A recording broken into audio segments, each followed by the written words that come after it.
how to get rid of your Facebook watch history. Let's begin. Step 1, open your Facebook app. Step 2, make sure you're on your profile. On the top right, you can click here to go on your profile. Step 3, click on this wheel icon right here at the top.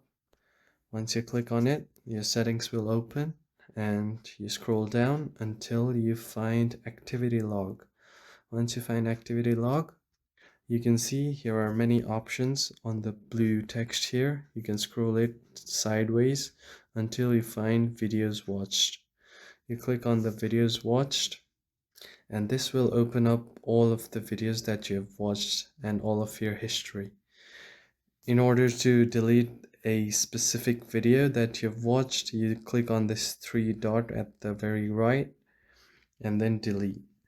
You can delete a specific video like that, and in order to clear all of your watch history on Facebook, you can click on this clear video watch history in order to clear everything.